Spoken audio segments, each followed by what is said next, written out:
exprimez-vous. Pensez par vous-même. Créez. Partagez.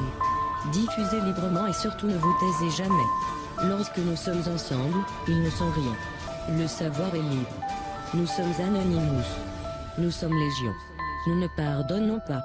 Nous n'oublions pas. Le compte à rebours jusqu'au jour du jugement a commencé.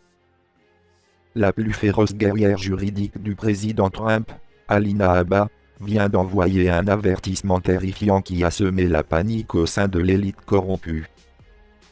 Les dossiers Epstein arrivent.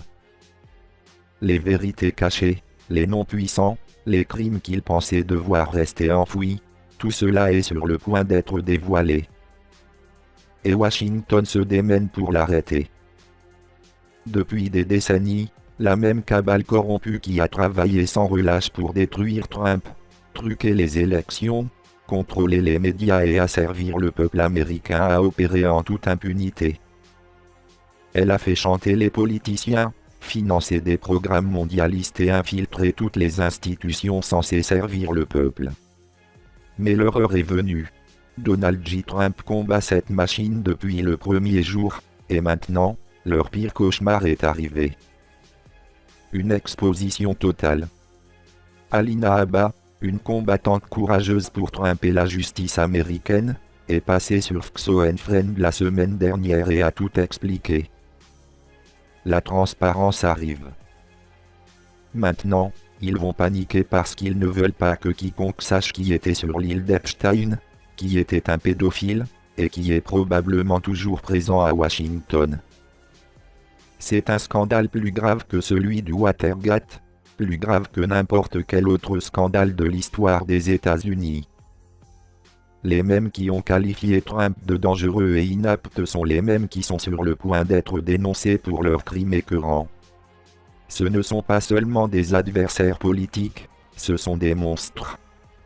Et Trump le sait depuis le début. Pourquoi il déteste Trump? Il connaît leurs secrets.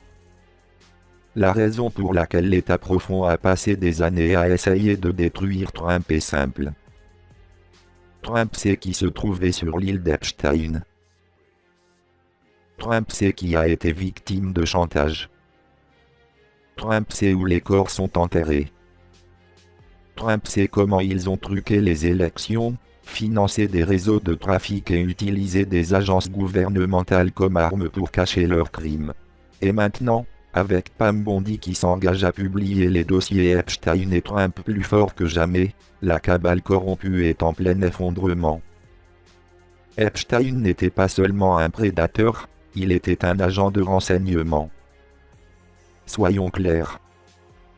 Jeffrey Epstein n'était pas seulement un milliardaire dégénéré dirigeant une île d'horreur. Il était un outil utilisé par les agences de renseignement les plus puissantes du monde pour contrôler les politiciens, les PDG et les célébrités.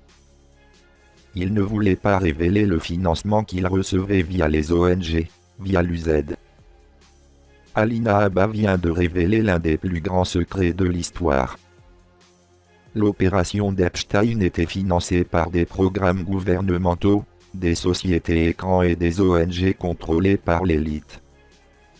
Il ne s'agissait pas seulement d'un pédophile voyou aux poches pleines. Il s'agissait d'une opération de renseignement à grande échelle. Pourquoi tant de politiciens ont-ils voyagé à bord du jet privé d'Epstein? Pourquoi Bill Gates, Bill Clinton et d'innombrables élites hollywoodiennes avaient-ils des liens avec Epstein? Pourquoi toutes les enquêtes sur Epstein ont-elles été enterrées jusqu'à ce qu'il soit trop tard? Parce qu'il rassemblait des ressources pour l'élite mondialiste. Et une fois qu'il est devenu un fardeau, ils l'ont effacé. La mort d'Epstein n'était pas un suicide. C'est une évidence. Mais ce qui est encore plus choquant, c'est que son réseau de chantage n'a pas disparu avec lui.